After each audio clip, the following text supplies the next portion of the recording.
വലിയ അമേരിക്കൻ പുള്ളിയാന്നൊന്നും പറഞ്ഞിട്ട് കാര്യമില്ല കേട്ടോ. ബോബുവിന് ഇതൊക്കെ കാണുമ്പോൾ തന്നെ ഭയങ്കര പേടിയാണ്. അജയ് പുതപ്പ് ഇങ്ങനെ വെച്ചിട്ട് ബോനി ആരോനെ ഇടയ്ക്കൊക്കെ ഇങ്ങനെ കളിപ്പിക്കാറുണ്ട് കേട്ടോ. ആരോ ബേബിക്ക് അറിയാം പുതപ്പിന്റെ ഉള്ളിൽ അജയ് ആണെന്നുള്ളത്. പക്ഷെ ബോബുവിന് എത്ര കണ്ടാലും അത് മനസ്സിലാവത്തില്ല. അവൻ ഇങ്ങനത്തെ കാര്യങ്ങളൊക്കെ കാണുമ്പോൾ കുറച്ച് പേടിയാണ്. അപ്പൊ ചുമ്മാ അവരെ ഇങ്ങനെ കളിപ്പിക്കുകയാണ് ചെയ്യാറ്. ആരോ ബേബി ഇതിപ്പോ പുതപ്പിന്റെ ഉള്ളിൽ കയറി. അപ്പൊ ബോബുവിന് എന്ത് ചെയ്യണം എന്നറിയില്ല. ബോബുവിന് പുതപ്പിന്റെ ഉള്ളിൽ കയറണം എന്നുണ്ട്. പക്ഷെ ആരോ ബേബിനോട്ട് കാണുന്നുമില്ല. ആരോ ബേബിനെ പിടിച്ച മാതിരി ബോനെ പിടിക്കാൻ വേണ്ടി അജയ് കുറെ ശ്രമിക്കുന്നുണ്ട് കേട്ടോ.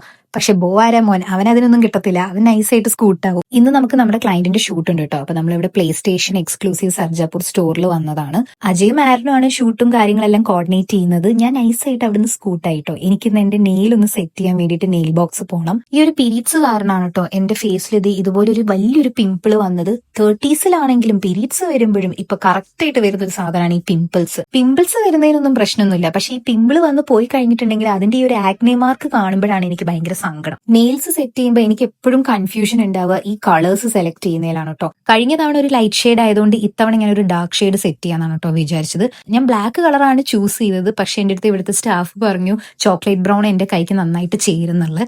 ആള് പറഞ്ഞ പോലെ തന്നെ എനിക്ക് നല്ലതുപോലെ ഇഷ്ടപ്പെട്ടു കേട്ടോ. ഇനി എന്തായാലും ഈ നെയിൽസ് വെച്ചിട്ട് ഇനി കുറച്ച് ഷോ ഓഫ് ആയിരിക്കും. അപ്പൊ ഇന്ന് ഇത്രയേ ഉള്ളൂ. Okay, by.